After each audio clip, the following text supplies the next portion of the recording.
Hello दोस्तों, be wise and wealthy channel में आपका बहुत-बहुत स्वागत है। दोस्तों देखिए, all over the internet Covid से रिलेटेड न्यूज़ आपको देखने को मिल रही है। तो अब ऐसा लग रहा है दोस्तों, यहाँ पर कोरोना की दूसरी लहर आने का पूरी-पूरी पॉसिबिलिटी है।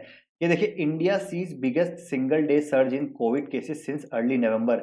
नाइट कर्फ्यूज़ लगाए जा रहे हैं। देखिए दोस्तों, रिस्ट्रिक्शंस लगाई जा रही है और कोरोना की जो केसेज़ हैं दोस्तों, हर जगह से आ रहे हैं। देश भर में हर कोने से, कोई सा भी रीजन आप ले लीजिए, ईस्ट, वेस्ट, नॉर्थ, साउथ, हर जगह से यहाँ पर खबर आ रही है। ना ही इंडिया दोस्तों, ग्लोबल लेवल पे भी यहाँ पर कोरोना के केसेस बढ़ रहे हैं। चाहे नॉर्थ अमेरिका की बात करें, यूके, यूरोप, फ्रांस वगैरह, हर जगह से आप देखेंगे न्यूज़ निकल के सामने आ रही है, कोविड के केसेस सर्ज हो रहे हैं। तो दोस्तों, यहाँ पर इस सिचुएशन में हमको क्या करना है दोस्तों, हमको अपनी पर्सनल लाइफ में तो सेफ रहना ही है दोस्तों।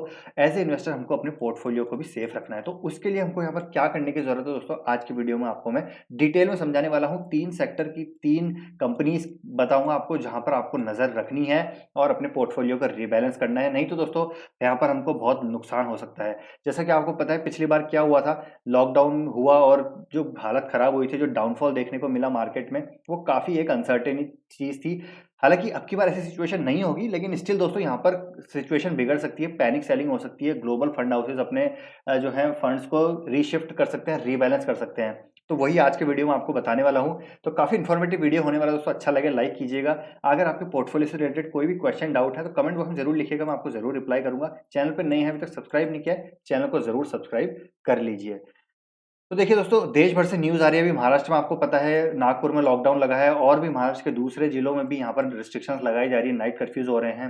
अभी हाल ही में राजस्थान में देखिए 8 सिटीज़ में दोस्तों लॉकडाउन लगा है। वहाँ पर बाहर से, दूसरे स्टेट से आने वाले लोगों को एक कोरोना नेगेटिव रिपोर्ट की जो है रिक्वायरमेंट है, कैरी करना पड़ेगा उनको, उसके बाद एंट्री होगी। तो ये सारी चीज़ें दोस्तों वापस लौट के आ रही है। और ये यहाँ पर आप देखिए, ये ग्राफ, एक कोरोना ने पीक बनाया था अपना सितंबर 2020 में, उसके बाद से केसेस में काफ़ी कमी आई, ऐसा लगा अब सब नॉर्मल है।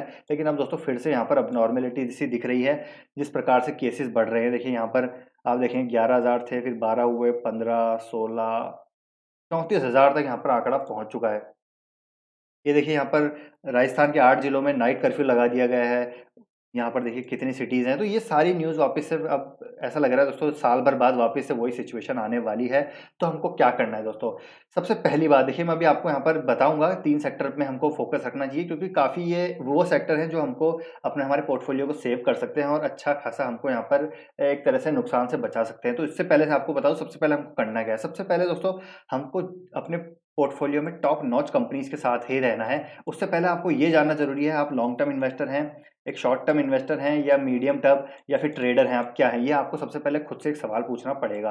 तो अगर आप दोस्तों लॉन्ग टर्म इन्वेस्टर हैं, आपके पास फंडामेंटली स्ट्रॉन्ग कंपनीज़ होंगी, मोस्ट प्रोबेबली मैं अज़्यूम कर रहा हूँ, तो आपको कोई डरने की ज़रूरत नहीं है। क्योंकि अब की बार दोस्तों ऐसा लगता है कि वो जो लोअर सर्किट्स लगे थे पिछली बार मार्च में थे, जो लगे थे, वो अब की बार ऐसी सिचुएशन नहीं होनी चाहिए। क्योंकि पिछली बार बहुत ही अनसर्टेन सिचुएशंस थी, कोरोना की वैक्सीन्स नहीं थी, आगे का कुछ सर्टेन नहीं था, कैसे यहाँ पर इकोनॉमिक रिकवरी होगी लॉकडाउन के बाद। तो एक ये पैनिक वहाँ पर काफ़ी था। लेकिन अब की बार हमारे पास वैक्सीन्स हैं, अच्छे खासे लेवल पे रोल आउट हो रही है वैक्सीन्स, और काफ़ी रिज़ॉल्यूशंस है गवर्नमेंट के पास, ऑलरेडी यहाँ पर प्लान है उन गवर्नमेंट के पास। तो ये सारी चीज़ें ऑलरेडी हैं। और देखिए, सब चीज़ों, जब यहाँ पर ऑलरेडी प्लान्स हैं, सब कुछ है, तो यहाँ पर इतना, यहाँ पर मार्केट में डाउनफॉल देखने को नहीं मिलेगा। लेकिन स्टिल दोस्तों, यहाँ पर हमको एक प्रेशर देखने को मिल सकता है। तो उस प्रेशर में हो सकता है कि आपके जो पोर्टफोलियो में है, काफ़ी एक लॉस देखने को आपको मिले। तो उस लॉस से बचने के लिए सबसे पहले हमको क्या करना है, top notch fundamentally strong companies, ज़बरदस्त बिजनेस मॉडल वाली, जिनकी फ्यूचर में विजिबिलिटी अर्निंग की इंटैक्ट है दोस्तों, वैसी कंपनीज के साथ हमको रहना है। तो मैं अज्यूम कर रहा हूँ आप लॉन्ग टर्म इन्वेस्टर हैं, आप जो है हमारे चैनल को फॉलो कर रहे हैं और आपको यहाँ पर कंपनीज कौन सी में इन्वेस्ट रहना है लॉन्ग टर्म के लिए, आपको पता होगा। तो यहाँ पर सबसे पहली चीज़ ये। दूसरी, अगर आपके पास दोस्तों ऐसे सेक्टर्स में इन्वेस्टमेंट ज़्यादा कॉन्सन्ट्रेटेड, आपके फंड्स पोर्टफोलियो में ऐसे सेक्टर्स में लगे हुए हैं जहाँ पर कि थोड़ा-सा अनसर्टेन सिचुएशन है, वहाँ पर आपको थोड़ा-सा रीबैलेंसिंग करनी पड़ेगी। तो वहाँ पर आपको सोचना पड़ेगा। अभी कौन से 3 सेक्टर है वो भी मैं आपको बताऊँगा। तो ये कुछ चीज़ें हैं जो आपको रखनी पड़ेगी, और ज़्यादा डाइवर्सिफ़ाइड, ओवर डाइवर्सिफ़ाइड पोर्टफोलियो आपका नहीं होना चाहिए ऐसी सिचुएशन में। तो यहाँ पर आपको उस चीज़ का भी ध्यान रखना है। हालाँकि दोस्तों देखिए, मैं यहाँ पर पैनिक क्रिएट करने की कोशिश नहीं कर रहा हूँ, लेकिन मैं आपको एक सेफगार्ड कर रहा हूँ कि कभी-कभी क्या होता है कि हमारे फंडामेंटली स्ट्रॉन्ग शेयर्स में कम हमारा कंसंट्रेशन रहता है, और जो माइक्रो कैप्स होते हैं, स्मॉल कैप्स होते हैं, उनमें ज़्यादा एक कंसंट्रेशन रहता है। तो दोस्तों, सिचुएशन जब खराब होती है ना दोस्तों, सबसे ज़्यादा माइक्रो कैप और स्मॉल कैप गिरते हैं, ये आपको समझना पड़ेगा। अगर आपके पास इतना पेशेंस है, आपने अच्छी खासी रिसर्च करके इनको सेलेक्ट किया है, तब यहाँ पर दोस्तों आप डेफिनेटली मैं कहूँगा आप वहाँ पर बने रहिए। लेकिन अगर आपने बिना रिसर्च करे इन कंपनीज में इन्वेस्ट किया हुआ है, माइक्रो कैप स्मॉल कैप में, बिजनेस मॉडल आपको पता नहीं है, तो आपको थोड़ा सा वहाँ पर अपने आपको वापस से एक बार गो थ्रू करने की जरूरत है पोर्टफोलियो को। तो चलिए अब चलते हैं। देखिए सबसे पहली सेक्टर कौन सा है जिसमें आपको इन्वेस्ट करना चाहिए और अपने पोर्टफोलियो का ज़्यादातर पार्ट इसमें आपको रखना चाहिए, तो वो है दोस्तों निफ्टी एफएमसीजी। एफएमसीजी की कंपनीज दोस्तों आपको, ये एक डिफेंसिव सेक्टर है। अगर कोरोना में लॉकडाउन हुआ भी तो दोस्तों एफएमसीजी तो वहाँ पर ऑब्वियसली चलने वाला है, क्योंकि लोगों में कुछ भी हो जाए दोस्तों, एफएमसीजी की जो कंपनीज हैं वहाँ पर जो कंजम्पशन है वो तो ऑलरेडी चालू रहेगा। तो वहाँ पर स्टॉक करके रखेंगे लोग अपने जो है प्रोडक्ट जिनको वो यूज़ करते हैं, तो उसके बेसिस पे आपको एफएमसीजी में हमेशा बने रहना है, और एक डिफेंसिव सेक्टर है, हमेशा ये चलता रहेगा। तो सबसे पहली कंपनी विदाउट एनी डाउट दोस्तों हिंदुस्तान यूनिलीवर, अच्छे खासे अट्रैक्टिव वैल्यूएशंस पे भी अभी अवेलेबल है, 2300 के आसपास चल रही है। इसका हाई था करीब 2600 के आसपास, तो देखिए अभी भी दोस्तों काफ़ी एक अपसाइड इसमें बची हुई है। Hindustan Unilever is the best one. तो एक हिंदुस्तान यूनिलीवर, दूसरा आईटीसी दोस्तों, आईटीसी में आप डेफिनेटली बने रह सकते हैं, बहुत ही अट्रैक्टिव वैल्यूएशंस पे अवेलेबल है। डीमर्जर की न्यूज़ ऑलरेडी आ रही है, और काफ़ी एक मैंने एक वीडियो बनाया रिसेंटली दोस्तों, आप उसको जाके ज़रूर देखिए। आपको उसमें मैंने बहुत ही डिटेल में बताया आईटीसी के फ्यूचर प्लान्स क्या है, तो वो वीडियो आप ज़रूर देखिए, आई बटन पे आपको उसका लिंक मिल जाएगा। तीसरा है दोस्तों टाटा कंज्यूमर, बहुत ही बेहतरीन कंपनी है टाटा कंज्यूमर, और इसका नमक तो घर में आएगा ही आएगा, सब्जी खाएंगे तो नमक तो डलेगा ही डलेगा। तो Tata consumer, Hindustan Unilever, ITC, ये तीन दोस्तों कंपनी आपको ज़रूर अपने पोर्टफोलियो में रखनी चाहिए। अगर आपका कॉन्सेंट्रेशन इसमें कम है तो किसी ऐसे सेक्टर की कंपनी जिसमें ज़्यादा अनसर्टेनिटी है, उसमें से थोड़ा सा अपना अमाउंट शिफ्ट करके रीबैलेंस करके इन कंपनीज में आप डाल सकते हैं। हालांकि देखिए इसमें और भी बेहतरीन कंपनीज है, ब्रिटानिया है, नेस्ले है, मैरिको है, और भी पीजीएचएच है, तो ये कंपनीज है। लेकिन मैं इन तीन पे आपको बता रहा हूँ क्योंकि इन तीन के अलावा आप हो सकता है ज़्यादा कंपनीज, ज़्यादा कंसंट्रेशन ना रखें एफएमसीजी का, तो ये मेरी चॉइस है। आप ज़रूर किसी और पे भी आप इन्वेस्ट कर सकते हैं। ये तीन कंपनीज डेफिनेटली आपको वहाँ पर अपना पोर्टफोलियो को बैलेंसिंग करनी है इन तीन कंपनीज में एलोकेशन करके। तो पहला है दोस्तों सेक्टर एफएमसीजी, और एफएमसीजी की तीन कंपनीज मैंने आपको ये बता दी, Hindustan Unilever, Tata consumer, ITC. दूसरा है दोस्तों फार्मा। जी हाँ दोस्तों, फार्मा देखिए कोविड के बाद फार्मा आपको पता है काफ़ी एक रन अप दिखाया था उसने, लेकिन जैसे ही वैक्सीन आई उसके बाद से आप देखेंगे एक कंसोलिडेशन जोन में भी दोस्तों करेक्ट हुआ है फार्मा का इंडेक्स। इनफैक्ट मैंने अभी देखा था मैंने, तो उसमें करेक्शन देख रहा है, करीब करीब 15% के आसपास निफ्टी का फार्मा इंडेक्स करेक्ट हो चुका है। लेकिन अब कोविड अगर सिचुएशन आ रही है दोस्तों, आपको फिर से एक रैली देखने को मिल सकती है फार्मा में।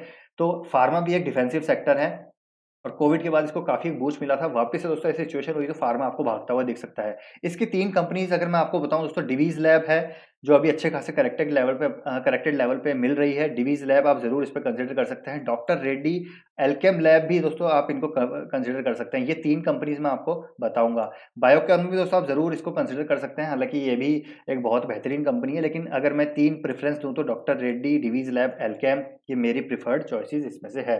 तो फार्मा दोस्तों इंडेक्स करेक्ट हुआ है, लेकिन अब ये वापस से भाग सकता है, तो इसमें भी आप एक बैलेंस कर सकते हैं अपने पोर्टफोलियो को अगर सिचुएशन ऐसी क्रिएट होती है तो। तीसरा है दोस्तों आईटी इंडेक्स। जी हाँ दोस्तों, आईटी कोविड के बाद आपको पता है जितने भी स्मॉल मीडियम एंटरप्राइजेस हैं सब अपने ऑफलाइन चैनल से शिफ्ट होकर ऑनलाइन चैनल पे, एक प्लेटफॉर्म पे चले गए हैं। तो ऑनलाइन प्लेटफॉर्म पे चले गए हैं, तो आईटी सेक्टर वहाँ पे सबसे ज़्यादा उसको एक बेनिफिट मिला है। सब लोग क्लाउड्स पे जा रहे हैं दोस्तों। क्लाउड में सर्विसेज प्रोवाइड करने वाले जो हैं, सर्विसेज एंड सॉल्यूशन प्रोवाइड करने वाली आईटी सेक्टर में आपको डेफिनेटली इस सेक्टर के बारे में दोस्तों देखिए ज़्यादा कुछ कहना लाज़मी नहीं है, क्योंकि बेहतरीन सेक्टर है और हमेशा चलेगा ये सेक्टर। और इसकी जो अर्निंग विजिबिलिटी है दोस्तों आगे आने वाले 10 साल तक यहाँ पर इंटैक्ट नज़र आ रही है, जिस प्रकार से अब सिचुएशन बनती हुई नज़र आ रही है। कोविड के बाद पिछले 1 साल के दौरान वर्क फ्रॉम होम कल्चर आया, उसके बाद से ऐसी ये जो आईटी सेक्टर बहुत ही एक बेहतरीन सेक्टर है वेल्थ क्रिएशन के लिए। टीसीएस पहली company without any doubt, Infosys, HCL tech, ये तीन कंपनी दोस्तों मेरी फेवरेट है, जिसमें मैं डेफिनेटली इन्वेस्ट कर सकता हूँ। आप बैलेंस भी कर सकते हैं, आप भी कर सकते हैं, एक बार अपनी रिसर्च भी आप ज़रूर कीजिए। कि हालांकि इसमें देखिए दोस्तों बहुत ही सारी कंपनीज हैं, नाम इसमें गिनते गिनते थक जाएंगे हम, इसमें ख़त्म ही नहीं होगी। कम से कम 50 कंपनी दोस्तों मैं आपको इसके नाम गिना दूं जो आईटी सेक्टर में सर्विसेज में काम करती है। लेकिन हम तीन चुनेंगे तो टीसीएस, इन्फोसिस, एचसीएल टेक। और अगर आप और दो कंपनी जानना चाहते हैं तो हैप्पीएस्ट माइंड, माइंड ट्री, और एक कंपनी टेक महिंद्रा। जी हाँ दोस्तों, टेक महिंद्रा ये अच्छी कंपनी लगती है मुझे। हालांकि अगर प्रिफर्ड चॉइसेस हैं तो टीसीएस, इन्फोसिस, एचसीएल टेक।